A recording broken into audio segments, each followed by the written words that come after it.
10 paranormal mysteries that are not paranormal mysteries.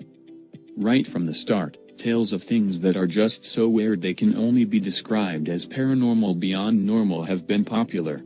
They give a what-if back to a world that so often claims to be perfectly explainable. These encounters can be spooky, thrilling, and fun, which should be a warning, because often real life isn't any of those things. 10. Magic bullets. Charles Fort is famous for 4 books he wrote in the early 1900s that collected what he called damned data, stuff that is now usually labeled as paranormal. Fort's books were instrumental in creating continuing interest in such matters, but, of course, that doesn't necessarily mean everything he printed was truthful. In Fort's 1932 book Wild Talons, he presents examples of people being found shot to death with no bullet holes in their clothing, a somewhat perplexing problem. Fort's primary example of such a situation is the 1872 death of Captain Colville Cresses in Bridgeport, Connecticut, USA, which Fort covers very simply, shot through the heart, clothes not perforated. 9. One for the Explorers Club. In the 1950s and 1960s, Ivan T. Sanderson was the expert on the so-called abominable snowman or Yeti, the hairy wild man of the Himalayas, a subject that had become extremely popular in magazines and newspapers at the time. So when Sanderson reported that, in 1902, a group of soldiers investigating the disappearance of workmen stringing a telegraph line instead discovered and shot a Yeti in the Jalep La Pass on the border of Tibet and India, people were astounded. The beast had been 10 feet tall, covered with hair everywhere but on its face, and had long yellow fangs, and sadly, appears to have been lost when it was shipped to England. 8. A real scorcher. According to many paranormal researchers, April 7, 1938, was a particularly strange day. In Upton by Chester, England, George Turner was driving along a quiet road. Out at sea, helmsman John Greeley piloted the SS Ulrik. In Denmark, 18-year-old Willem ten Bruik was driving through the countryside. And then all of 3 of them burst into flames for no apparent reason. Turner's car was discovered overturned in a ditch. Seamen rushed to the pilot house when the SS Ulrik began to lurch, only to find Greeley aflame, and ten Bruik was discovered and his car burned beyond recognition. 7. Deja Vu. In Green.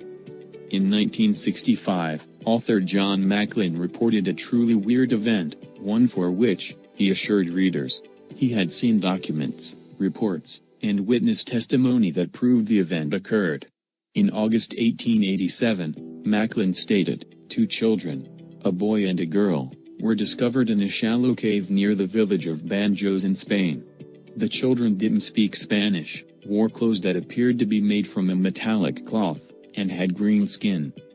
Though the locals tried to care for the children, the boy sickened and died soon after the discovery. The girl lived 5 years past her discovery, and her skin gradually became a normal tone.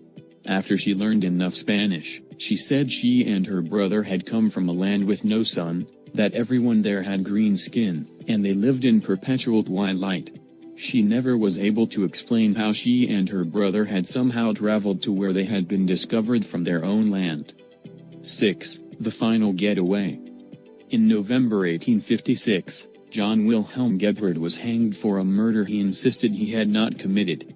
Gebhard claimed innocence to the end, finally declaring that though he would die, no grave should ever hold his body. He was buried near the prison in an 8-foot-deep grave, and a cairn of rocks was built up over the spot. In addition, the governor was worried about attempts being made to exhume Gebhard's body to rebury it in consecrated grounds, so he placed his official seal on the coffin and ordered armed guards to watch the grave day and night for 3 months after the execution. But only 6 weeks later, the real murderer was discovered, and this person had also been the chief witness against Gebhard in the trial. Clearly, a grave miscarriage of justice had occurred, and the governor and the prison were quick to try and make amends. Gebhard's name was cleared and his mother was given a lifelong pension, and Gebhard's corpse was ordered to be exhumed and given a proper burial in a graveyard. The grave was opened, and the seals checked and confirmed to be intact, but the coffin was empty. The body of John Gebhard was never found. 5. Dufferins Warning. A story is often told about Lord Dufferin, 1826 to 1902, a very successful English diplomat, who was publicly well known and liked. On holiday, Dufferin and his wife stayed at a friend's home in Ireland. One night while there, Dufferin saw a strange man carrying a coffin across the garden of the house. The man lifted his head and looked directly at Dufferin, in his upper story window, and the man's face was so indescribably ugly that Dufferin was struck incapable of looking away or reacting. The strange man soon disappeared into the depths of the night, but Dufferin was left with a horrifying memory of the man's visage. 4. Heaven help us. In 2001, an inspiring story spreading through email eventually found its way to Facebook and other social media. Apparently, Diane, a young Christian university student home for the summer, was walking home after dark. As she was taking an alleyway shortcut, she saw a man standing at the other end as if he was waiting for her to get close. Worried, she prayed to God to protect her from harm. Suddenly, a comforting, warm feeling enveloped her, and she no longer felt as if she was walking alone. When she reached the end of the alleyway, she walked right past the man, who didn't bother her. The newspapers the next day told that a young girl had been raped in the very same alleyway, just 20 minutes after Diane passed through it safely. Diane, concerned, contacted the police, and was asked to look at a lineup of suspects, and, sure enough, one of them was the man who she had seen at the end of the alley. When pointed out, he fully confessed, and when asked why he had let Diane go, he responded, because she wasn't alone. She had two tall men walking on either side of her. 3. Federicis Disappearance. In 1815, a criminal named Dufferin was doing time at Wejszelmond prison in Poland for assuming the identity of his former employer, a very early identity thief. One day, Dufferin was walking in the yard of the prison, chained as part of a line of prisoners all getting their day's exercise. But something very strange happened. Federici appeared to slowly fade, becoming transparent, much to the alarm of both fellow prisoners and the guards watching. As the effect continued, Dufferin soon became completely invisible, and then the shackles that had held and attached him to the other prisoners flopped down to the ground, empty. The prisoner was never seen again, and, needless to say, no one knows what happened. 2. A smoking problem. Peter Lyman Jones developed a smoking problem one day in October 1980. And only for that one day. Jones was sitting on the edge of his bed with his wife, Barbara, next to him when smoke started to billow from his arms. Both panicked and searched his body for fire, but there wasn't any, just smoke. There was no odor to the smoke, nor was Jones' skin hotter than it normally would be, but the smoke was most definitely rising from the skin of his arms, for no apparent reason. And then it stopped just as suddenly. It happened again, later in the day while Jones was driving alone. He had both hands on the wheel, and his sleeves were rolled up.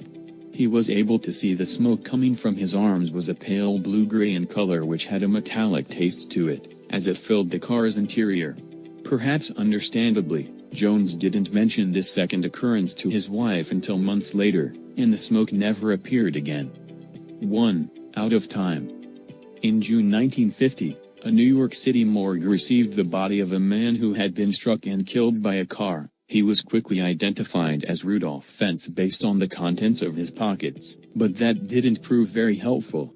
Fentz was dressed head to toe in clothing that was about 70 years out of date, with a starched-up collar, buttoned shoes, and a stovepipe hat. His pockets contained about $70, but in banknotes rather than in bills, and none of the coins in his pocket had a date newer than 1876. His business cards gave the authorities his name, and an address on Fifth Avenue. He also had a letter that was marked for delivery to the same address.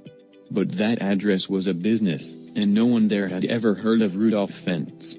No one came to the morgue or the police looking for Fentz either. According to drivers, Fentz was first seen standing with a stunning look in the middle of a busy street. He was hit when he suddenly tried to run for the curb ahead of the cars.